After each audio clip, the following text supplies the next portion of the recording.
ನಮಸ್ಕಾರ, ನಾನು ಬಸವರಾಜ್.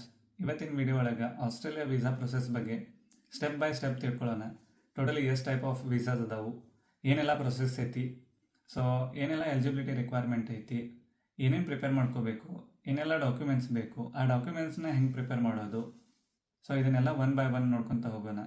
ಸೊ ಈ ವಿಡಿಯೋ ಒಳಗೆ ನೆಕ್ಸ್ಟ್ ಎಲ್ಲ ಡೀಟೇಲ್ಸ್ನ ಸ್ಕ್ರೀನ್ ಮೇಲೆ ಶೇರ್ ಮಾಡ್ಕೊತ ಹೋಗ್ತೀನಿ. ಸ್ಕ್ರೀನ್ ಮೇಲೆ ಅಬ್ಸರ್ವ್ ಮಾಡಿರಿ. ಫಸ್ಟ್ ಮೋಸ್ಟ್ ಇಂಪಾರ್ಟೆಂಟ್, ಯಾವುದೇ ಕಂಟ್ರಿಗೆ ಇಮಿಗ್ರೇಷನ್ ಪ್ಲ್ಯಾನ್ ಮಾಡತ್ತಿದ್ರೆ ಅಂದ್ರೆ ಆ ಕಂಟ್ರಿಗೆ ಎಷ್ಟು ಟೈಪ್ ಆಫ್ ವೀಸಾಸ್ ಅದಾವ ಅಂತೇಳಿ ತಿಳ್ಕೊಳ್ಳೋದು ಭಾಳ ಇಂಪಾರ್ಟೆಂಟ್. ಯಾಕಂತಂದ್ರೆ ಬೇಸ್ಡ್ ಆನ್ ದ್ಯಾಟ್ ನಿಮ್ಮದು ಕರೆಂಟ್ ಸಿಚುವೇಶನ್ ಏನೈತಿ, ನೀವು ಅದಕ್ಕೆ ಎಲಿಜಿಬಿಲಿಟಿ ಅದಿರೋ ಇಲ್ಲೋ, ಸೊ ಅಲ್ಲಿ ಏನೇನು ಅಪರ್ಚುನಿಟಿ ಐತಿ, ಅದಕ್ಕೆ ನಿಮ್ದು ಎಜುಕೇಷನ್ ಅಲೈನ್ ಆಗ್ತೈತೋ ಇಲ್ಲೋ, ಸೊ ಆ ರಿಕ್ವೈರ್ಮೆಂಟಿಗೆ ನೀವು ಅಲೈನ್ ಅದಿರೋ ಇಲ್ಲೋ, ಸೊ ಅದು ನೀವು ತಿಳ್ಕೊಂಡ್ರೆ ಅಂದ್ರೆ ಮುಂದಿನ ವೀಸಾ ಪ್ರೊಸೆಸಿಂಗ್ ಎಲ್ಲ ಈಸಿ ಆಗ್ತೈತಿ. ಸೊ ಅದೇ ಥರ ಆಸ್ಟ್ರೇಲಿಯಾ ಒಳಗೂ ಡಿಫ್ರೆಂಟ್ ಟೈಪ್ಸ್ ಆಫ್ ವೀಸಾಸ್ ಅದಾವೆ.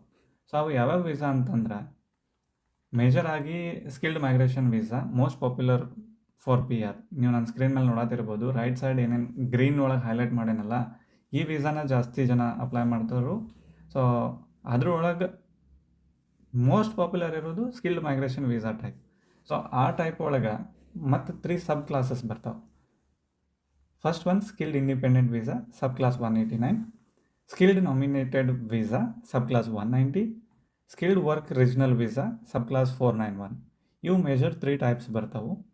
ಸೊ ಈ ಕಂಪ್ಲೀಟ್ ವಿಡಿಯೋ ಒಳಗೆ ಈ ಪರ್ಟಿಕ್ಯುಲರ್ ವೀಸಾಸ್ಗಳ ಬಗ್ಗೆನ ಜಾಸ್ತಿ ತಿಳ್ಕೊಳ್ಳೋಣ. ಸೊ ಏನೆಲ್ಲ ಪ್ರೊಸೆಸ್ ಇರ್ತೈತಿ, ಈ ಸಬ್ ಕ್ಲಾಸಸ್ ಅಂದರೆ ಏನೇನ ಫಸ್ಟ್ ಇವನ್ನ ಅರ್ಥ ಮಾಡ್ಕೊಳ್ಳೋಣ. ಅದಾದಮೇಲೆ ಏನೇನು ಪ್ರೊಸೆಸ್ ಫ್ಲೋ ಐತಿ, ಸೊ ಫಸ್ಟ್ ಎಲ್ಲಿಂದ ಸ್ಟಾರ್ಟ್ ಮಾಡಬೇಕು, ಸೊ ಏನೆಲ್ಲ ಪ್ರಿಪೇರ್ ಮಾಡಬೇಕು ಇನ್ ಡೀಟೇಲ್ ಈ ವಿಡಿಯೋ ಒಳಗೆ ನೋಡೋಣ. ಸೊ ಇದನ್ನು ಹೊರತಾಗಿ ಎಂಪ್ಲಾಯರ್ ಸ್ಪಾನ್ಸರ್ಡ್ ವೀಸಾಸ್ ಅದಾವು. ಸೊ ಈ ವೀಸಾಸ್ ಒಳಗೆ ಮತ್ತು 4 ಟೈಪ್ಸ್ ಬರ್ತಾವೆ. ಸೊ ಈ ವೀಸಾ ಏನಂತಂದ್ರೆ, ಈ ವೀಸಾ ಒಳಗೆ ನಿಮಗೆ ಯಾವುದಾದ್ರೂ ಎಂಪ್ಲಾಯರ್ ನಿಮಗೆ ಸ್ಪಾನ್ಸರ್ ಮಾಡಬೇಕು. ಸೊ ಇದ್ರ ಬಗ್ಗೆ ಮುಂದೆ ಹೋಗ್ತಾ ಹೋಗ್ತಾ ಇನ್ನೂ ಡೀಟೇಲಾಗಿ ತಿಳ್ಕೊಳ್ಳೋಣ. ಅದೇ ಥರ ಸ್ಟೂಡೆಂಟ್ ಪಾತ್ವೇ ಐತಿ. ಸ್ಟೂಡೆಂಟ್ ಪಾತ್ವೇ ಬೇಸಿಕ್ಲಿ ಯಾರಾದರೂ ಹೈಯರ್ ಎಜುಕೇಷನ್ ಮಾಡೋ ಪ್ಲ್ಯಾನ್ ಇಟ್ಕೊಂಡು ಆಸ್ಟ್ರೇಲಿಯಾಗೆ ಬರತ್ತಿದ್ರಂದ್ರೆ ಅಂಥ ಸ್ಟೂಡೆಂಟ್ಸಿಗೆ ಈ ಸ್ಟೂಡೆಂಟ್ ಪಾತ್ವೇ ವೀಸಾಸ್ ಹೆಲ್ಪ್ ಆಗ್ತಾವೆ. ಸೊ ಅದೇ ಥರ ವಿಸಿಟರ್ ಆ್ಯಂಡ್ ಟೂರಿಸ್ಟ್ ವೀಸಾಸ್ ಅಂತೈತಿ. ಸೊ ವಿಸಿಟರ್ ಮತ್ತು ಟೂರಿಸ್ಟ್ ವೀಸಾ ನಿಮಗಂತೂ ಎಲ್ಲರಿಗೂ ಗೊತ್ತೇ ಇರ್ತೈತಿ. Visitor visa basically just for visit. So ಏನಾದರೂ ಟೂರ್ ಮಾಡೋರಿದ್ರಿ, ಅಥವಾ ಒಂದು ಆಸ್ಟ್ರೇಲಿಯಾ ಎಕ್ಸ್ಪ್ಲೋರ್ ಮಾಡೋರಿದ್ರಿ, ಅಥವಾ ಯಾರಿಗಾರ ಫ್ಯಾಮಿಲಿಗೆ ವಿಸಿಟ್ ಮಾಡೋರಿದ್ರಿ ಅಂದ್ರೆ ಸೊ ಅದಕ್ಕಷ್ಟೇ ಹೆಲ್ಪ್ ಆಕೈತಿ. ಈ ವೀಸಾ ಮ್ಯಾಗ ನಾನು ಬಂದು ವರ್ಕ್ ಮಾಡ್ತೀನಿ ಅಥವಾ ಸ್ಟಡಿ ಮಾಡ್ತೀನಿ ಅನ್ನೋ ಥರ ಏನಾರ ಇಂಟೆನ್ಷನ್ ಇದ್ರೆ ಅದ್ರ ಮೇಲೆ ವರ್ಕ್ ಆಗಂಗಿಲ್ಲ. ಯಾಕಂತಂದ್ರೆ ಅದ್ರ ಒಳಗೆ ಕಂಡೀಷನ್ ಇರ್ತೈತಿ. ಸೊ ನೆಕ್ಸ್ಟು ರೈಟ್ ಸೈಡ್ ನೋಡ್ತಿರ್ಬೋದು, ಈ ಇನ್ನೂ ಕೆಲವೊಂದಷ್ಟು ಟೈಪ್ಸ್ ಅದಾವೆ. Like business and investment visas. ಯಾರಾದರೂ ಬಿಸ್ನೆಸ್ ಪ್ಲ್ಯಾನ್ ಮಾಡತ್ತಿದ್ರಿ ಆಸ್ಟ್ರೇಲಿಯಾ ಒಳಗೆ ಅಂದ್ರೆ ಸೊ ಆ ಕ್ಯಾಟಗರಿ ಒಳಗೆ ನೀವು ಅಪ್ಲೈ ಮಾಡ್ಬೋದು. ಆಮೇಲೆ ಫ್ಯಾಮಿಲಿ ಆ್ಯಂಡ್ ಪಾರ್ಟ್ನರ್ ವೀಸಾ ಅಂತೈತಿ. ಸೊ ಇದು ವೀಸಾ ವೆರಿ ಇಂಪಾರ್ಟೆಂಟ್ ಆಕೈತಿ. ಇದ್ರ ಬಗ್ಗೆನೂ ಒಂದು ಯಾವಾಗಾದರೂ ವಿಡಿಯೋ ಮಾಡ್ತೀನಿ. ಯಾಕಂತಂದರೆ ಈಗ ಆಲ್ರೆಡಿ ಯಾರಾದರೂ ಸಿಂಗಲ್ ಇರಬೇಕಾದ್ರೆ ಆಸ್ಟ್ರೇಲಿಯಾಗೆ ಮೈಗ್ರೇಟ್ ಆಗಿರ್ತಾರೋ, ಅದಾದಮೇಲೆ ಮ್ಯಾರೇಜ್ ಮಾಡ್ಕೋತಾರೋ, ಸೊ ಅವಾಗ ಅವ್ರದ್ದು ಪಾರ್ಟ್ನರ್ ಅಥವಾ ವೈಫ್, ಸೊ ಅವ್ರನ್ನ ಆಸ್ಟ್ರೇಲಿಯಾ ಕರ್ಕೊಂಡು ಬರಬೇಕಾದ್ರೆ ಈ ವೀಸಾಸ್ ಹೆಲ್ಪ್ ಆಗ್ತಾವೆ. ಅದೇ ಥರ ಪೇರೆಂಟ್ ವೀಸಾನೂ ಐತಿ, ಅದೇ ಥರ ಚೈಲ್ಡ್. ಸೊ ಇವು ಡಿಫ್ರೆಂಟ್ ಕ್ಯಾಟಗರೀಸ್ ಬರ್ತಾವೆ ಫ್ಯಾಮಿಲಿ ಒಳಗೆ. ಇದು ಭಾರಿ ಇಂಪಾರ್ಟೆಂಟ್ ಕ್ಯಾಟಗರಿ ಆಕೈತಿ. ಇದನ್ನು ಹೊರತಾಗಿ ಸೊ ಅದೇ ಥರ ಗ್ಲೋಬಲ್ ಟ್ಯಾಲೆಂಟ್ ಪಾತ್ವೇಸ್ ಆಪ್ಷನೂ ಐತಿ. ಸೊ ಇದು ಬೇಸಿಕ್ಲಿ ಯಾರಾದರೂ ಎಕ್ಸ್ಟ್ರಾರ್ಡಿನರಿ ಸ್ಕಿಲ್ಸ್ ಇತ್ತಂದ್ರೆ, ನಾಟ್ ಓನ್ಲಿ ಸ್ಕಿಲ್ಸ್ ಅಂದ್ರೆ ಸ್ಪೋರ್ಟ್ಸ್ ಆಗಿರ್ಬೋದು ಅಥವಾ ಇನ್ನೇನೋ ಟ್ಯಾಲೆಂಟ್ಸ್ ಇತ್ತಂದ್ರೆ ಆ ಕ್ಯಾಟಗರಿ ಪೀಪಲು ಈ ವೀಸಾ ಆಪ್ಷನನ್ನು ಯೂಸ್ ಮಾಡ್ಕೋಬೋದು. Next working holiday visa. ಇದೊಂದು ಸ್ಪೆಷಲ್ ಕ್ಯಾಟಗರಿ ವೀಸಾ ಐತಿ. ಸೊ ಇದು temporary visa, like may be 1 year 2 year ಅಷ್ಟೇ ವರ್ಕ್ ಮಾಡ್ಬೋದು ಈ ವೀಸಾದ ಮ್ಯಾಗ. ಸೊ ನೋಡಿದ್ರಲ್ಲ, ಬೇಸಿಕ್ಲಿ ಇಷ್ಟು ಟೈಪ್ಸ್ ಆಫ್ ವೀಸಾ ಪಾತ್ವೇಸ್ ಅದಾವೆ ಆಸ್ಟ್ರೇಲಿಯಾಗೆ. Next one by one each visas ಅಂದರೆ ಏನು, ಸೊ ಆ ವೀಸಾಗೆ ಏನೇನು ಪ್ರೊಸೆಸ್ ಐತಿ, ಯಾವ ಥರ ಪ್ರಿಪೇರ್ ಆಗಬೇಕು, ಹೆಂಗೆ ಅಪ್ಲೈ ಮಾಡಬೇಕು ಇನ್ ಡೀಟೇಲ್ ನೋಡ್ಕೊಂತ ಹೋಗೋಣ. ಸೊ ಆಗಲೇ ಹೇಳಿದಂಗೆ ಸ್ಕಿಲ್ಡ್ ಮೈಗ್ರೇಷನ್ ವೀಸಾಸ್ ಬಗ್ಗೆ ಜಾಸ್ತಿ ತಿಳ್ಕೊಳ್ಳೋಣ ಇವತ್ತು. ಸೊ ಸ್ಕಿಲ್ಡ್ ಮೈಗ್ರೇಷನ್ಸ್ ವೀಸಾ ಅಂದ್ರೇನು, ಆ ಸಬ್ ಕ್ಲಾಸ್ ಬಗ್ಗೆ ತಿಳ್ಕೊಳ್ಳೋಣ. ಸೊ ಸ್ಕಿಲ್ಡ್ ಮೈಗ್ರೇಷನ್ ವೀಸಾ ಒಳಗೆ 3 ಟೈಪ್ ಸ್ಕ್ರೀನ್ ಮೇಲೆ ನೋಡತ್ತಿರ್ಬೋದು. First one skilled independent visa subclass 189 ಅಂತೇಳಿ. ಸೊ ಈ ವೀಸಾದ ಅಡ್ವಾಂಟೇಜ್ ಏನಂತಂದ್ರೆ, ಈ ವೀಸಾಕ್ಕೆ ನಿಮಗೆ ಯಾವುದೇ ಸ್ಪಾನ್ಸರ್ಶಿಪ್ ಬೇಕಂಗಿಲ್ಲ. ಸ್ಟೇಟ್ ಸ್ಪಾನ್ಸರ್ ಮಾಡೋ ಅವಶ್ಯಕತೆ ಇಲ್ಲ, ಅಥವಾ ಯಾವುದೇ ಎಂಪ್ಲಾಯರ್ ಸ್ಪಾನ್ಸರ್ ಮಾಡೋ ಅವಶ್ಯಕತೆ ಇಲ್ಲ. ಯಾವುದೇ ಟೆರಿಟರಿ ನಿಮಗೆ ಸ್ಪಾನ್ಸರ್ ಮಾಡೋ ಅವಶ್ಯಕತೆ ಇಲ್ಲ. ಸೊ ಈ ವೀಸಾ ಕಂಪ್ಲೀಟ್ಲಿ ಪರ್ಮನೆಂಟ್ ರೆಸಿಡೆನ್ಸಿ ಇರ್ತೈತಿ. ಆಮೇಲೆ ನಿಮ್ಗೆ ಯಾವುದೇ ಥರದ ಸ್ಟೇಟ್ ರಿಸ್ಟ್ರಿಕ್ಷನ್ಸ್ ಇರೋಂಗಿಲ್ಲ. ಓಕೆ, ನೀವು ಈ ಸ್ಟೇಟ್ನಾಗ ಇರಬೇಕು, ಈ ಸ್ಟೇಟ್ನಾಗ ಇರಬೇಕು ಅನ್ನೋ ಯಾವುದೇ ರಿಸ್ಟ್ರಿಕ್ಷನ್ಸ್ ಇಲ್ಲ. ನೀವು ಎಲ್ಲಿ ಬೇಕಾದರೂ ಕೆಲಸ ಮಾಡ್ಬೋದು, ಯಾವ ಸ್ಟೇಟ್ ಒಳಗಾದರೂ ಇರಬಹುದು.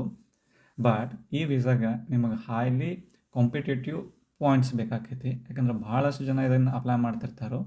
ಸೊ ಇವೊಂದು ಇದಕ್ಕೆ ಮಿನಿಮಮ್ 65 ಪಾಯಿಂಟ್ಸೇ ಇದ್ದರೂ ನಿಮಗೆ ಹೈಯೆಸ್ಟ್ ಸ್ಕೋರ್ ಇದ್ರೆ ಅಷ್ಟೇ ನಿಮಗೆ ಇನ್ವಿಟೇಷನ್ ಬರೋ ಚಾನ್ಸಸ್ ಇರ್ತೈತಿ ಈ ವೀಸಾನಾಗ. ನಾ ಹೇಳೋ ಟರ್ಮ್ಸ್ ಕೆಲವೊಂದು ನಿಮಗೆ ಈಗ ಅರ್ಥ ಆಗತೈತಿ ಅಥವಾ ಆಗತ್ತಿಲ್ಲ ಅಂತ ಗೊತ್ತಿಲ್ಲ ನನಗೆ. ಯಾಕಂದ್ರೆ ಪಾಯಿಂಟ್ ಸಿಸ್ಟಮ್ ಅಂದರೆ ಏನು, ಅದು 65 ಪಾಯಿಂಟ್ಸ್ ಅಂದರೆ ಏನು, ಅದೆಲ್ಲ ನೆಕ್ಸ್ಟ್ ವೀಡಿಯೋನಾಗ ಎಕ್ಸ್ಪ್ಲೇನ್ ಮಾಡ್ತೀನಿ ನಾನು. ಅದೇ ಥರ ಸಬ್ ಕ್ಲಾಸ್ 190 ಸ್ಕಿಲ್ ನಾಮಿನೇಟೆಡ್ ವೀಸಾಗೆ ಬಂದರೆ ಬೇಸಿಕ್ಲಿ 189ಗೂ 190ಗೂ ಅಂಥ ಪರಿ ಏನು ಡಿಫ್ರೆನ್ಸ್ ಇಲ್ಲ. ಏನು ಮೇಜರ್ ಡಿಫ್ರೆನ್ಸ್ ಅಂದ್ರೆ ಒಂದು ಅಡ್ವಾಂಟೇಜ್ ಐತಿ ಇಲ್ಲಿ. ನಿಮಗೆ ವೀಸಾ ಪಾಯಿಂಟ್ಸ್ ಒಳಗೆ 5 ಪಾಯಿಂಟ್ಸ್ ಬರ್ತೈತಿ. ಆ ಪಾಯಿಂಟ್ಸ್ ಏನಂತಂದ್ರೆ ಸ್ಟೇಟ್ ನಾಮಿನೇಷನ್ ಪಾಯಿಂಟ್ಸ್ ಅಂತೀವಿ ಅದಕ್ಕೆ, ಅದು ಬೆನಿಫಿಟ್. ಆಮೇಲೆ ಮತ್ತೇನು ಡಿಫ್ರೆನ್ಸ್ ಅಂತೇಳಿ ನೋಡೋದಾದ್ರೆ ಇದು ಪರ್ಮನೆಂಟ್ ರೆಸಿಡೆನ್ಸಿನ. ಬಟ್ ಏನು ಡಿಫ್ರೆನ್ಸ್ ಆಗ್ತೈತಿ ಅಂದ್ರೆ ಸ್ಟೇಟ್ ಯಾವುದು ಸ್ಪಾನ್ಸರ್ ನಿಮಗೆ ಮಾಡಿರ್ತೈತಿ ಆ ಸ್ಟೇಟ್ ಒಳಗೆ ನೀವು ಮ್ಯಾಂಡೇಟರಿ ಆಗಿ 2 ಇಯರ್ಸ್ ಇರಬೇಕು. ದಟ್ ಈಸ್ ಬೇಸಿಕ್ ರಿಕ್ವೈರ್ಮೆಂಟ್ ಈ ವೀಸಾನಾಗ. ಆಮೇಲೆ ಇದ್ರೊಳಗೆ ಇನ್ವಿಟೇಷನದ್ದು ಹೈಯರ್ ಚಾನ್ಸಸ್ ಇರ್ತೈತಿ. ಯಾಕಂದ್ರೆ ಪರ್ಟಿಕ್ಯುಲರ್ ಸ್ಟೇಟ್ಗಳ ಸ್ಕಿಲ್ಡ್ ಶಾರ್ಟೇಜನ್ನು ಐಡೆಂಟಿಫೈ ಮಾಡಿ ಎಷ್ಟು ಆಕೈತೆ ಅಷ್ಟು ಸ್ಕಿಲ್ಡ್ ವರ್ಕರ್ಸನ್ನು ತೊಗೊಳಕ್ಕೆ ಟ್ರೈ ಮಾಡ್ತಿರ್ತಾರೆ. ಸೊ ಆ ರೀಸನಿಗೆ ಹೈ ಚಾನ್ಸಸ್ ಆಫ್ ಇನ್ವಿಟೇಷನ್ ಈ ವೀಸಾನಾಗ ಐತಿ. ಸೊ ಅದೇ ಥರ ನೆಕ್ಸ್ಟ್ ವೀಸಾ ನೋಡೋದಾದ್ರೆ subclass 491 skilled work regional visa. Okay, ಈಗ 3 ವೀಸಾ ನೋಡಿದ್ವಿ. 3 ವೀಸಾನಾಗ 2 ವೀಸಾ ಪರ್ಮನೆಂಟ್ ರೆಸಿಡೆನ್ಸ್. ಬಟ್ ಇವಾಗ ಏನು ಮಾತಾಡತ್ತೀವಿ 491 ಇದು ಡೈರೆಕ್ಟ್ಲಿ ಪರ್ಮನೆಂಟ್ ರೆಸಿಡೆನ್ಸ್ ಅಲ್ಲ. ಇದನ್ನು ತಲೆಯಾಗಿಟ್ಕೋರಿ. ಯಾಕಂತಂದ್ರೆ ದಿಸ್ ಈಸ್ ಪ್ರೊವಿಷನಲ್ ವೀಸಾ ಅಂತಾರೆ. ಸೊ ಇದು ರೀಜ್ನಲ್ ಅಂತ ಯಾಕೆ ಮೆನ್ಷನ್ ಮಾಡತ್ತಾರ ಅಂತಂದ್ರೆ 190 491 ಆಲ್ಮೋಸ್ಟ್ ಸೇಮ. ಆದ್ರೆ ಸ್ಟೇಟ್ ಸ್ಪಾನ್ಸರ್ ಮಾಡಿರ್ತೈತಿ, ಅದ ಸ್ಟೇಟ್ನಾಗ ಇರಬೇಕು. ಅದನ್ನು ಹೊರತಾಗಿ ಪರ್ಟಿಕ್ಯುಲರ್ ರೀಜ್ನಲ್ ಪೋಸ್ಟ್ ಕೋಡು ಹಾಕ್ತಾರೆ. ಆ ಪರ್ಟಿಕ್ಯುಲರ್ ರೀಜ್ನಲ್ನಾಗ ನೀವು 3 ಇಯರ್ಸ್ ಕೆಲಸ ಮಾಡಬೇಕು. ಆ ರೀಜ್ನಲ್ ಏರಿಯಾ ಬಿಟ್ಟು ಬೇರೆ ಕಡೆ ನಿಮಗೆ ಕೆಲಸ ಮಾಡೋಕ್ಕೆ ಪರ್ಮಿಷನ್ ಇಲ್ಲ. ಅದರ ಅಡ್ವಾಂಟೇಜ್ ಏನಂತಂದ್ರೆ ನಿಮಗೆ ಇಮಿಡಿಯೇಟ್ಲಿ 15 ಪಾಯಿಂಟ್ಸ್ ಬರ್ತೈತಿ ಇಲ್ಲಿ ಸ್ಟೇಟ್ ಸ್ಪಾನ್ಸರಿಂದ. ಸೊ ಒಂದು ಸತಿ ನಿಮಗೆ ಸ್ಟೇಟ್ ಸ್ಪಾನ್ಸರ್ ಮಾಡಿದ್ರೆ 15 ಪಾಯಿಂಟ್ಸ್ ನಿಮ್ಮ ವೀಸಾಕ್ಕೆ ಆ್ಯಡ್ ಆಗ್ತಾವೆ. ಸೊ ಇದೊಂದು ಬೆನಿಫಿಟ್ ಇದ್ರೊಳಗೆ. So this is all about skilled migration visa types. ಇದು ಇಮಿಡಿಯೇಟ್ಲಿ ಒಂದೇ ಸತಿ ನೀವು ನೋಡಿದ್ರೆ ಅಂದ್ರೆ ಭಾಳ ಕಾಂಪ್ಲೆಕ್ಸ್ ಅನ್ನಿಸ್ತೈತಿ. ಅಷ್ಟು ಕಾಂಪ್ಲೆಕ್ಸ್ ಇಲ್ಲದ. ಸೊ ನೆಕ್ಸ್ಟ್ ನಾನು ವಿಡಿಯೋ ನೋಡ್ಕೊತ ಹೋದ್ರೆ ಅಂದ್ರೆ step by step process explain ಮಾಡ್ತೀನಿ. ಅದ್ರೊಳಗೆ ನಿಮಗೆ ಒನ್ ಬೈ ಒನ್ ನಾ ಹೇಳೋ ಸ್ಟೆಪ್ಸನ್ನು ನೀವು ಫಾಲೋ ಮಾಡಿದ್ರಂದ್ರೆ ಭಾಳ ಈಸಿ ಅನ್ನಿಸ್ತೈತಿ. ಒಂದೇ ಸತಿಗೆ ಎಲ್ಲನೂ ತೊಗೊಳಕ್ಕೆ ಹೋಗ್ಬೇಡ್ರಿ, ಕನ್ಫ್ಯೂಸ್ ಆಕೈತಿ. ನಾನು ನಿಮಗೆ ಯಾಕೆ ಎಕ್ಸ್ಪ್ಲೇನ್ ಮಾಡಿದ್ದೆ ಅಂದ್ರೆ ಇವು ಬೇಸಿಕ್ ನಂಬರ್ಸರ ನಿಮ್ಗೆ ಗೊತ್ತಿರಬೇಕು. ಸೊ ದ್ಯಾಟ್ ನಿಮ್ದು ಯಾವ ಎಲಿಜಿಬಿಲಿಟಿ ಬರ್ತೀರಿ, ಏನು ಬರ್ತೀರಿ, ಮುಂದೆ ಬರೋ ಪ್ರೊಸೆಸ್ನಾಗ ನಾ ಹೇಳಕ್ಕೆ ಈಸಿ ಆಕೈತಿ. ಸೊ ಕಂಪ್ಲೀಟ್ ಎಷ್ಟು ಟೈಪ್ಸ್ ಆಫ್ ವೀಸಾಸ್ ಅದಾವು, ಆ ವೀಸಾ ಅಂದ್ರೆ ಏನು ಅಂತ ತಿಳ್ಕೊಂಡ್ವಿ. ಬಟ್ ಆ ವೀಸಾ ಪ್ರೊಸೆಸ್ ಏನೈತಿ, ಯಾವ ಥರ ಅಪ್ಲೈ ಮಾಡಬೇಕು, ಏನೆಲ್ಲ ಪ್ರಿಪೇರ್ ಮಾಡಬೇಕು, ಸೊ ಎಷ್ಟು ಪ್ರೊಸೆಸ್ ಇನ್ವಾಲ್ವ್ ಐತೆ ಅನ್ನೋದನ್ನು ಇನ್ ಡೀಟೇಲಾಗಿ ನೋಡೋಣ step by step. Okay, screen ಮ್ಯಾಗ ನೀವು ನೋಡತ್ತಿರ್ಬೋದು. ಫಸ್ಟ್ ಸ್ಟೆಪ್ ಬಂದ occupation check. So this is very important step. ಯಾಕಂತಂದ್ರೆ ಆಕ್ಯುಪೇಷನ್ ನಿಮ್ದು ಏನೈತೆ ಅಂತೇಳಿ ಫಸ್ಟ್ ಐಡೆಂಟಿಫೈ ಮಾಡ್ಬೋದು. ಯಾಕಂದ್ರೆ ಈಗ ಇಂಡಿಯಾನಾಗ ನೋಡೋದಾದ್ರೆ ಆಕ್ಯುಪೇಷನ್ಗೂ ಇಲ್ಲಿ ಆಸ್ಟ್ರೇಲಿಯಾ ಒಳಗಿರೋ ಆಕ್ಯುಪೇಷನ್ಗೂ ಸ್ವಲ್ಪ ಡಿಫ್ರೆನ್ಸ್ ಇರ್ತೈತಿ ನೇಮ್ಸ್ ಒಳಗೆ. ಬಟ್ ಸ್ಕಿಲ್ ಸೆಟ್ ನೋಡೋದಾದ್ರೆ ಎಲ್ಲನೂ ಸೇಮ ಇರ್ತೈತಿ. ಅದ್ರ ಸಲುವಾಗಿ ನೀವು ಏನು ಆಕ್ಯುಪೇಷನ್ನ ಡಿಸೈಡ್ ಮಾಡಿರಿ ಅಥವಾ ಏನು ಆಕ್ಯುಪೇಷನ್ನಾಗ ನಿಮ್ಗೆ ಎಕ್ಸ್ಪೀರಿಯನ್ಸ್ ಐತಿ ಅದು ಆಸ್ಟ್ರೇಲಿಯಾದ ವೆಬ್ಸೈಟ್ ಒಳಗೆ ಏನು ಮ್ಯಾಚ್ ಆಗತ್ತೈತೆ ಅನ್ನೋದನ್ನು ಐಡೆಂಟಿಫೈ ಮಾಡ್ಕೊಳ್ಳೋದು ವೆರಿ ಇಂಪಾರ್ಟೆಂಟ್.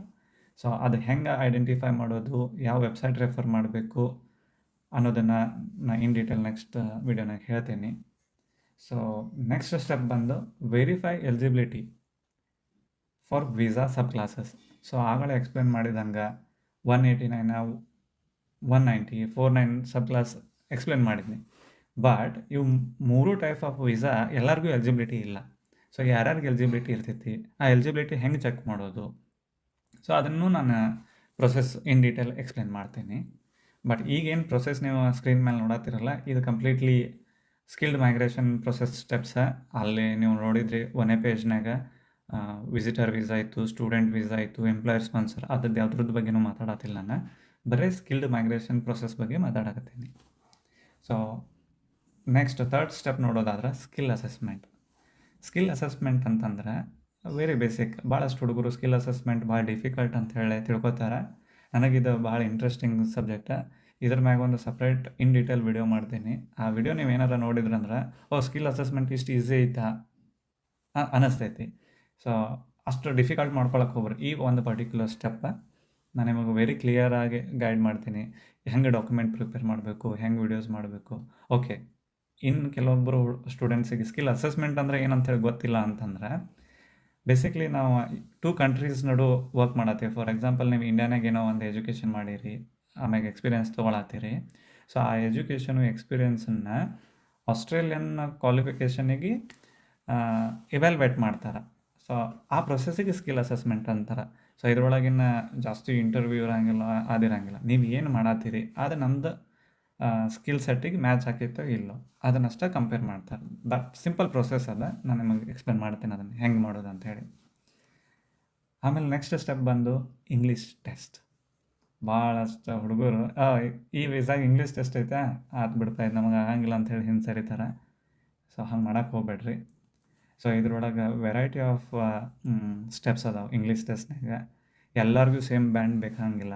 ನಿಮ್ಮದು ಸ್ಕಿಲ್ ಸೆಟ್ಟ, ನಿಮ್ಮದು ಆಕ್ಯುಪೇಷನ್, ಆಮ್ಯಾಗ ನಿಮ್ಮದು ಎಕ್ಸ್ಪೀರಿಯನ್ಸ್ ಬೇಸ್ಡ್ ಮ್ಯಾಗ ಇಂಗ್ಲೀಷ್ ರಿಕ್ವೈರ್ಮೆಂಟ್ ಡಿಪೆಂಡ್ ಆಗ್ತೈತಿ. ಇವನ್ ವೀಸಾ ಮ್ಯಾಗ ಡಿಪೆಂಡ್ ಆಗ್ತೈತಿ. ಸೊ ಅದನ್ನು ನಾನು ಈಸಿಯೆಸ್ಟ್ ವೇನಾಗ ಹೇಳ್ತೀನಿ ನಿಮಗೆ, ಯಾವ್ಯಾವ ವೀಸಾಗ ಎಷ್ಟೆಷ್ಟು ಇಂಗ್ಲೀಷ್ ಲ್ಯಾಂಗ್ವೇಜ್ ಬ್ಯಾಂಡ್ ರಿಕ್ವೈರ್ಮೆಂಟ್ ಐತಿ ಅಂಥೇಳಿ.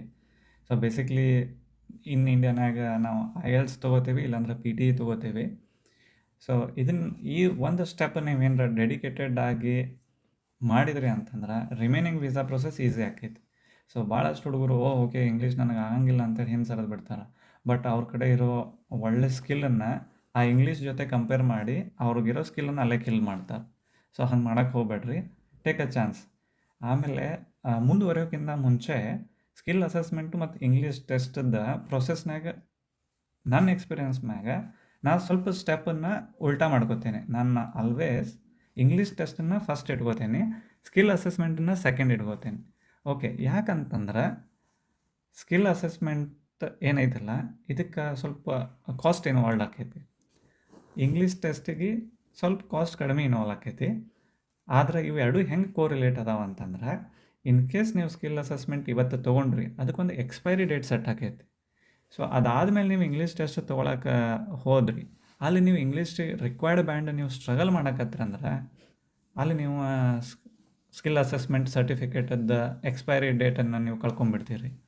ಸೊ ಅದನ್ನು ನೀವು ಆಮೇಲೆ ಡಿಸೈಡ್ ಮಾಡ್ಬೋದು ನಿಮ್ಮದು ಬೇಸ್ಡ್ ಆನ್ ಇಂಗ್ಲೀಷ್ ಲೆವೆಲ್ ಮ್ಯಾಗ. ಓಕೆ, ನಾನು ಇಂಗ್ಲೀಷ್ ಟೆಸ್ಟ್ ಫಸ್ಟ್ ಮಾಡೋದು ಅಥವಾ ಸ್ಕಿಲ್ ಅಸೆಸ್ಮೆಂಟ್ ಸೆಕೆಂಡ್ ಮಾಡೋದು ಅದು ನಿಮ್ಮದು ಕಾನ್ಫಿಡೆನ್ಸ್ ಮ್ಯಾಗ ಹೋಗೈತಿ. But it is just my opinion. So next process ನೋಡೋದಾದ್ರೆ ಇಮಿಗ್ರೇಷನ್ ಪಾಯಿಂಟ್ಸ್ ಕ್ಯಾಲ್ಕುಲೇಷನ್. ನೀವು ನೆನಪಿರ್ಬೋದು ಹಿಂದ್ಗಡೆ ಸ್ಕಿಲ್ ಮೈಗ್ರೇಷನ್ ವೀಸಾಸ್ ಬಗ್ಗೆ ಮಾತಾಡೋದ್ನಾಗ ನಾ ಪಾಯಿಂಟ್ಸ್ ಅಂತ ಹೇಳತ್ತಿದ್ನಿ. This is very important step. ಈ 4 ಸ್ಟೆಪ್ ಏನು ನೋಡಿದ್ರಲ್ಲ ಅದ್ರೊಳಗೆ ನೀವು ಬೇಕಾದ್ರೆ ಇದನ್ನು ಫಸ್ಟ್ ಅಂತ ಹೇಳಿ ತಿಳ್ಕೊರಿ. ಬಟ್ ನಾನು ಇವನ್ನೆಲ್ಲ ಸ್ಟೆಪ್ಪನ್ನು ಯಾಕೆ ಎಕ್ಸ್ಪ್ಲೇನ್ ಮಾಡಿದ್ನಿ ಅಂದರೆ ನಿಮಗೆ ಈ ವೆಬ್ಸೈಟದ್ದು ಲಿಂಕ್ ಆಮ್ಯಾಗ ಅದ್ರ ಬಗ್ಗೆನೂ ನಾನು ಡೀಟೇಲ್ ಆಗಿ ಮಾತಾಡ್ತೀನಿ. ಪಾಯಿಂಟ್ಸ್ ಅಂದರೆ ಏನು, ಯಾವ ಥರ ಚೆಕ್ ಮಾಡ್ಬೇಕಂತ ಹೇಳಿ. ಬಟ್ ನಿಮ್ಮದು ಮ್ಯಾಗಿಂದ ಏನೇನೆಲ್ಲ ಎಕ್ಸ್ಪ್ಲೇನ್ ಮಾಡಿದ್ನಲ್ಲ ಇವೆಲ್ಲ ಪಾಯಿಂಟ್ಸ್ ನಿಮಗೆ ಗೊತ್ತಿದ್ರೆ ಅಷ್ಟೇ ಈ ಪಾಯಿಂಟನ್ನು ನೀವು ಚೆಕ್ ಮಾಡ್ಬೋದು. ಸೊ ಈ ಪಾಯಿಂಟ್ಸ್ನಾಗ ಏನು ಕೇಳ್ತೈತೆ ಅಂದ್ರೆ ನಿಮ್ಮದು ಏಜ್ ಏನೈತಿ, ನಿನ್ನ ಆಕ್ಯುಪೇಷನ್ ಏನೈತಿ, ಆಮೇಲೆ ನಿಮ್ಮದು ಎಕ್ಸ್ಪೀರಿಯನ್ಸ್ ಏನೈತಿ, ಆಮೇಲೆ ನೀವು ಯಾವ ಟೈಪ್ ಆಫ್ ವೀಸಾ ಅಪ್ಲೈ ಮಾಡತ್ತೀರಿ, 189 ಅಪ್ಲೈ ಮಾಡತ್ತೀರಿ ಅಥವಾ 190 ಮಾಡತ್ತೀರಿ ಅಥವಾ 491 ಮಾಡತ್ತೀರಿ. ಈ ಎಲ್ಲ ಕ್ವಶನ್ಸನ್ನು ಆ ವೆಬ್ಸೈಟ್ನಾಗ ನೀವು ಕೊಡಬೇಕಾಕೈತಿ, ಆನ್ಸರ್ ಮಾಡಬೇಕಾಕೈತಿ. ಸೊ ಆ ಉದ್ದೇಶದಿಂದ ಈ ಪ್ರೊಸೆಸ್ಸನ್ನೆಲ್ಲ ಎಕ್ಸ್ಪ್ಲೇನ್ ಮಾಡಿದ್ನಿ. ಒಂದು ಸತಿ ನಿಮಗೆ ಅರ್ಥ ಆದ್ಮ್ಯಾಗ ನೀವು ಹೋಗ್ರಿ, ಆ ಪಾಯಿಂಟ್ ಚೆಕ್ ಮಾಡಿದ್ರಿ ಅಂತಂದ್ರೆ ಈ ಪಾಯಿಂಟ್ ಕ್ಯಾಲ್ಕುಲೇಷನ್ ಸಿಸ್ಟಮ್ ಐತಲ್ಲ ನಿಮಗೆ ಗೈಡ್ ಮಾಡ್ತೈತಿ. ಓಕೆ, ನೀವು ಈ ವೀಸಾಗೆ ಎಲಿಜಿಬಿಲಿಟಿ ಅದೀರಿ, ನೀವು ಈ ವೀಸಾ ಮ್ಯಾಗ ವರ್ಕ್ ಮಾಡಬೇಕು. ಓಕೆ, ನೀವು ಈ ವೀಸಾ ತೊಗೋಬೇಕು ಅನ್ಕೊಳತ್ತೀರಾ, ಸೊ ನಿಮ್ದು ಇಲ್ಲಿ ಗ್ಯಾಪ್ ಐತಿ ಅಂತ ಅದು ಎಲ್ಲ ನಿಮ್ಮನ್ನು ಗೈಡ್ ಮಾಡ್ತೈತಿ. ಸೊ ಅದು ಇಂಟ್ರೆಸ್ಟಿಂಗ್ ಐತಿ, ಅದನ್ನು ನಿಮಗೆ ಡೀಟೇಲಾಗಿ ಎಕ್ಸ್ಪ್ಲೇನ್ ಮಾಡ್ತೀನಿ. ಸೊ ನೆಕ್ಸ್ಟ್ ಬಂದುಬಿಟ್ಟು submit an expression of interest. So expression of interest ಈ ಸ್ಟೆಪ್ ಏನ? So this step is nothing. ನಿಮ್ದು ಎಲ್ಲ ರೆಡಿ ಆಯಿತು, ಸ್ಕಿಲ್ ಅಸೆಸ್ಮೆಂಟ್ ಐತಿ, ಇಂಗ್ಲೀಷ್ ಟೆಸ್ಟ್ ಐತಿ, ನೀವು ಮಿನಿಮಮ್ ರಿಕ್ವೈರ್ಡ್ 65 ಪಾಯಿಂಟ್ಸು ಬರತೈತಿ.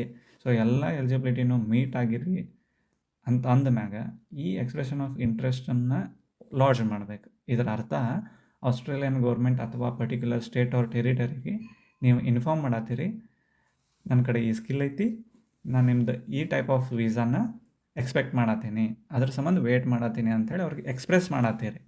ಸೊ ಇದು ನಿಮ್ದು ಅಲ್ಲಿ ಸಿಸ್ಟಮ್ನಾಗ ಹೋಗಿ ಕುಂದಿರ್ತೈತಿ. ಸೊ ಆಮ್ಯಾಗ ಅವ್ರದ್ದು ಬೇಸ್ಡ್ ಆನ್ ಅವ್ರ ರಿಕ್ವೈರ್ಮೆಂಟ್ ನಿಮ್ಮ ಪ್ರೊಫೈಲ್ ವೆರಿಫೈ ಮಾಡ್ತಾರೋ, ಅದಕ್ಕೆ ಅದು ಸೂಟ್ ಆತಂತಂದ್ರೆ ನಿಮಗೆ ಇನ್ವಿಟೇಷನ್ ಸೆಂಡ್ ಮಾಡ್ತಾರೋ. So that is next step, receive N invitation. So ನಿಮ್ದು ಎಕ್ಸ್ಪ್ರೆಷನ್ ಆಫ್ ಇಂಟ್ರೆಸ್ಟ್ ಏನು ಸಬ್ಮಿಟ್ ಮಾಡಿರ್ತೀರಲ್ಲ, ಅದು ಅವ್ರಿಗೆಲ್ಲ ಓಕೆ ಅನಿಸಿತ್ತು, ಅದೆಲ್ಲ ಎಲಿಜಿಬಿಲಿಟಿಗೆ ನೀವು ಕ್ಲಿಕ್ ಆದ್ರಂದ್ರೆ ನಿಮಗೆ ಇನ್ವಿಟೇಷನ್ ಬರ್ತೈತಿ. ಸೊ ಯೂಶ್ವಲಿ ಇನ್ವಿಟೇಷನ್ಸ್ ಬರೋದನ್ನು ಭಾಳ ಲೇಟ್ ಆಗ್ತೈತಿ. ಸೊ ಅಲ್ಲಿ ಸ್ವಲ್ಪ ನಮಗೆ ಪೇಷನ್ಸ್ ಇರಬೇಕು ವೇಟ್ ಮಾಡೋಕ್ಕೆ. So receiving invitation is nothing, ನಿಮ್ಮ ಇಮೇಲಿಗೆ ಒಂದು ಇನ್ವಿಟೇಷನ್ ಬರ್ತೈತಿ. ಸೊ ಕಂಗ್ರ್ಯಾಚುಲೇಷನ್ಸ್, ನಾವು ನಿಮಗೆ ನಮ್ಮ ಸ್ಟೇಟಿಗೆ ಈ ಪರ್ಟಿಕ್ಯುಲರ್ ಸ್ಕಿಲ್ ಅಥವಾ ಈ ವೀಸಾನ ಅಪ್ಲೈ ಮಾಡೋಕ್ಕೆ ಇನ್ವೈಟ್ ಮಾಡತ್ತೀವಿ ಅಂಥೇಳಿ ಬರ್ತೈತಿ. ಸೊ ಇನ್ವಿಟೇಷನ್ ಒಳಗೂ 2 ಟೈಪ್ ಬರ್ತೈತಿ. ಸೊ ಫಸ್ಟ್ ವೀಸಾನಾಗ ನೀವು ನೋಡಿದ್ರಿ 189 ಕಂಪ್ಲೀಟ್ಲಿ ಇಂಡಿಪೆಂಡೆಂಟ್ ವೀಸಾ. ಸೊ ಅದು ಡೈರೆಕ್ಟ್ಲಿ ಹೋಮ್ ಅಫೇರ್ಸಿಂದನೇ ಬರ್ತೈತಿ. ಸೊ ಅದು ಬಂದಾಗ ನಿಮಗೆ ಜಸ್ಟ್ 60 ಡೇಸ್ ಟೈಮ್ ಇರ್ತೈತಿ. ಆ 60 ಡೇಸ್ ಒಳಗೆ ನೀವು ವೀಸಾ ಅಪ್ಲೈ ಮಾಡಬೇಕು. ಆಮೇಲೆ ಇನ್ನು 2 ವೀಸಾ ಇದ್ವಲ್ಲ, ಅದು 190 ಮತ್ತು 491 ಸ್ಟೇಟಿಂದ ಇನ್ವಿಟೇಷನ್ ಬರ್ತೈತಿ. So this is not visa invitation, this is sponsorship or a nomination application invitation. So state ಹೇಳತೈತಿ ನಿಮ್ಮ ಪ್ರೊಫೈಲ್ ಸೆಲೆಕ್ಟ್ ಆಗೈತಿ, ನಾವು ನಿಮಗೆ ನಾಮಿನೇಷನ್ ಅಥವಾ ಸ್ಪಾನ್ಸರ್ ಮಾಡೋಕ್ಕೆ ರೆಡಿ ಅದೇವಿ, ನೀವು ಸ್ಪಾನ್ಸರ್ಶಿಪ್ ಅಪ್ಲಿಕೇಶನ್ ಹಾಕಿರಿ. ಸೊ ಅವಾಗ ನೀವು ಇನ್ ಡೀಟೇಲ್ ನಿಮ್ದು ಅಪ್ಲಿಕೇಶನ್ ಸಬ್ಮಿಟ್ ಮಾಡಬೇಕು. ಇದು ಭಾಳ ಏನು ವೇಟಿಂಗ್ ಟೈಮ್ ಇರೋಂಗಿಲ್ಲ, within a week of time ಅವ್ರು ಅಪ್ರೂವ್ ಮಾಡ್ತಾರೋ. ಆ್ಯಸ್ ಸೂನ್ ಅವ್ರು ಅಪ್ರೂವ್ ಮಾಡ್ತಿದ್ದಂಗೆ ನಿಮಗೆ ಹೋಮ್ ಅಫೇರ್ಸಿಂದ ಮೇನ್ ಇನ್ವಿಟೇಷನ್ ಬರ್ತೈತಿ. ಸೊ ಆವಾಗ ನೀವು 60 ಡೇಸ್ ಒಳಗೆ ವೀಸಾ ಅಪ್ಲೈ ಮಾಡಬೇಕು. ಬಟ್ ಯಾವಾಗ ನಿಮಗೆ ಸ್ಟೇಟ್ ಕಡೆಯಿಂದ ಸ್ಪಾನ್ಸರ್ಶಿಪ್ ಅಪ್ಲಿಕೇಶನಿಗೆ ಇನ್ವಿಟೇಷನ್ ಬರುತ್ತಲ್ಲ, ಆವಾಗ ನಿಮಗೆ ಬರೀ 15 ದಿವಸ ಟೈಮ್ ಬರ್ತೈತಿ, ಅಷ್ಟರೊಳಗೆ ನೀವು ಸ್ಪಾನ್ಸರ್ಶಿಪ್ ಅಪ್ಲಿಕೇಶನ್ ಹಾಕಬೇಕು. So this is all about submit your visa. So ಒಂದು ಸತಿ ಇನ್ವಿಟೇಷನ್ ಬಂದ ಮ್ಯಾಗ ಅದು 60 ಡೇಸ್ ಏನು ಟೈಮ್ ಹೇಳಿದ್ನಲ್ಲ, ಆ ಟೈಮ್ನಾಗ ನೀವು ವೀಸಾ ಅಪ್ಲೈ ಮಾಡಬೇಕು. ಸೊ ಈ ವೀಸಾ ಒಳಗೆ ಸ್ವಲ್ಪ ಡಾಕ್ಯುಮೆಂಟ್ಸ್ ಹತ್ತೈತಿ, ಅದು ಏನೇನು ಡಾಕ್ಯುಮೆಂಟ್ಸು, ಯಾವ ಥರ ಪ್ರಿಪೇರ್ ಆಗಬೇಕು ಡಾಕ್ಯುಮೆಂಟ್ಸು, ಸಿಂಪಲ್ ಡಾಕ್ಯುಮೆಂಟ್ಸು, ಏನು ಅದರೊಳಗೆ ನಾವು ಕ್ರಿಯೇಟ್ ಮಾಡೋದು ಏನೂ ಇಲ್ಲ. ಸೊ ನೀಟಾಗಿ ಆ ಡಾಕ್ಯುಮೆಂಟ್ಸನ್ನು ಎಕ್ಸ್ಪ್ಲೇನ್ ಮಾಡ್ಕೊತ ಹೋಗ್ತೀನಿ. ಸೊ ನೀವು ಅದನ್ನು ಪ್ರಿಪೇರ್ ಮಾಡಿ ಇಟ್ಕೋಬಹುದು. ಒಂದು ಸತಿ ವೀಸಾ ಸಬ್ಮಿಟ್ ಮಾಡಿದ್ರಂದ್ರೆ ನಿಮಗೆ ಹೆಲ್ತ್ ಚೆಕಪ್ಪಿಗೆ ಇನ್ವೈಟ್ ಬರ್ತೈತಿ. ಸೊ ಹೆಲ್ತ್ ಚೆಕಪ್ ಮಾಡ್ಬೋದು. ಆಮೇಲೆ ಪೊಲೀಸ್ ಕ್ಲಿಯರೆನ್ಸ್ ಬರ್ತೈತಿ. ಸೊ ಇವೆಲ್ಲ ಸಿಂಪಲ್ ಸ್ಟೆಪ್. ಇದ್ರೊಳಗೆ ಜಸ್ಟ್ ಅವ್ರು ಕೊಟ್ಟಿರೋ ಹ್ಯಾಪ್ ಐ ಡಿ ತೊಗೊಳೋದು, ಅಲ್ಲಿ ಹೋಗಿ ಮೆಡಿಕಲ್ ಚೆಕ್ ಮಾಡಿಸೋದು, ಅದೇ ಥರ ಪೊಲೀಸ್ ವೆರಿಫಿಕೇಷನ್. ಸೊ ಇದು ಬೇಸಿಕ್ಲಿ ನೀವು ಹೆಂಗೆ ಪಾಸ್ಪೋರ್ಟ್ ಅಪ್ಲೈ ಮಾಡ್ತೀರಿ ಆ ಥರ ಪೊಲೀಸ್ ಕ್ಲಿಯರೆನ್ಸ್ ಅಪ್ಲೈ ಮಾಡ್ಕೊಳ್ಳೋದು, ಅದು ಆಫೀಸಿಗೆ ಹೋಗಿ ಪೊಲೀಸ್ ಕ್ಲಿಯರೆನ್ಸ್ ತೊಗೊಳ್ಳೋದು. Very simple processes. So major concern ಎಲ್ಲೈತೆ ಅಂತಂದ್ರೆ ವೀಸಾ ಡಿಸಿಷನಿಗೆ ವೇಟ್ ಮಾಡೋದು. ಸೊ ವೀಸಾ ಅಪ್ಲೈ ಮಾಡಿದ್ನಿ, ನನಗೆ ನಾಳೆಲ್ಲ ನಾಡ್ದು ವೀಸಾ ಬರ್ತೈತಿ ಇಲ್ಲ. ಸೊ ಈ ಟೈಮ್ ಏನೈತಲ್ಲ, depend upon visa types different processing times ಅದಾವೆ, ಭಾಳಷ್ಟು ವೇಟಿಂಗ್ ಟೈಮ್ ಅದಾವೆ. ಬಟ್ ನೀವು ಪೇಷನ್ಸ್ ಇಟ್ಕೊಂಡು ವೇಟ್ ಮಾಡಿದ್ರಿ ಅಂದ್ರೆ ನಿಮಗೆ 100% ಬರ್ತೈತಿ visa. So next step just celebration. Receive a visa grant and prepare for relocation Australia. That's it. So that simple it is. So yes, ಕೇಳಕ್ಕೆ ಈಸಿ ಅನಿಸ್ತೈತಿ, ಹಂಗಂತೇಳಿ ಏನು ಜಾಸ್ತಿ ಏನು ಡಿಫಿಕಲ್ಟ್ ಇಲ್ಲ. ಪ್ರಾಪರ್ ಪ್ರಿಪ್ರೇಷನ್ ಬೇಕು, ಪ್ರಾಪರ್ ಡೆಡಿಕೇಶನ್ ಬೇಕು. ಸೊ ನಿಮ್ದೊಂದು ಕನ್ಸಿಸ್ಟೆನ್ಸಿ ಇರಬೇಕು. So ಅದನ್ನು ನೀವು ಪ್ರೊಸೆಸ್ ಸ್ಟಾರ್ಟ್ ಮಾಡಿದ್ರೆ ಅಂದ್ರೆ ನಿಮಗೆ ಡೇಸ್ ಹೋಗಿದ್ದು ಗೊತ್ತಾಗಂಗಿಲ್ಲ, ನಿಮಗೆ ವೀಸಾ ಬಂದಿದ್ದು ಗೊತ್ತಾಗಂಗಿಲ್ಲ, ಟ್ರಸ್ಟ್ ಮೀ. ಸೊ ಇವತ್ತಿನ ವಿಡಿಯೋ ಒಳಗೆ ಓವರಾಲ್ ಎಷ್ಟು ಟೈಪ್ಸ್ ಆಫ್ ವೀಸಾ ಅದಾವು, ಆ ಟೈಪ್ಸ್ ಬಗ್ಗೆ ತಿಳ್ಕೊಂಡ್ವಿ. ಆಮ್ಯಾಗ ಕಂಪ್ಲೀಟ್ಲಿ ಏನು ಪ್ರೊಸೆಸ್ ಐತಿ ವೀಸಾದ ಅದನ್ನು ತಿಳ್ಕೊಂಡ್ವಿ. ಸೊ ನೆಕ್ಸ್ಟ್ ಬರೋ ವಿಡಿಯೋ ಒಳಗೆ ನಾನು ಕಂಪ್ಲೀಟ್ಲಿ ಆಕ್ಯುಪೇಷನ್ ಹೆಂಗೆ ಸೆಲೆಕ್ಟ್ ಮಾಡೋದು, ಏನು ವೆಬ್ಸೈಟ್ ರೆಫರ್ ಮಾಡಬೇಕು, ಒಂದು ಸತಿ ಆಕ್ಯುಪೇಷನ್ ಸೆಲೆಕ್ಟ್ ಮಾಡಿದ್ರಿ, ಸೊ ಏನೆಲ್ಲ ವೀಸಾ ನೀವು ಎಲಿಜಿಬಿಲಿಟಿಗೆ ಬರ್ತೀರಿ, ಸೊ ಅದನ್ನು ನೋಡೋಣ. ಅದಾದಮೇಲೆ ಮೈಗ್ರೇಷನ್ ಪಾಯಿಂಟ್ಸ್ ವೆರಿ ಇಂಪಾರ್ಟೆಂಟ್. ಅದು ಪಾಯಿಂಟ್ಸ್ ಹೆಂಗೆ ಚೆಕ್ ಮಾಡೋದು ಅದನ್ನು ಕಂಪ್ಲೀಟ್ಲಿ ನೋಡೋಣ. ಒನ್ ಬೈ ಒನ್ ಎಕ್ಸಾಂಪಲ್ ತೊಗೊಂಡು ನೋಡೋಣ. ಸೊ ಎಲ್ಲ ಟೋಟಲಿ ಲೈಕ್ ಆಕ್ಯುಪೇಷನ್ ಸೆಲೆಕ್ಷನಿಂದ ಹಿಡ್ಕೊಂಡು ಸಬ್ಮಿಟ್ ಯುವರ್ ವೀಸಾ ಅಲ್ಲಿ ಮಟ್ಟ ಬ್ರೀಫಾಗಿ ಇನ್ ಡೀಟೇಲ್ ನೆಕ್ಸ್ಟ್ ವೀಡಿಯೋನಾಗ ನೋಡೋಣ. ಈ ವಿಡಿಯೋ ಇಲ್ಲಿಗೆ ಎಂಡ್ ಮಾಡಾಕತ್ತೀನಿ. Thank you for watching.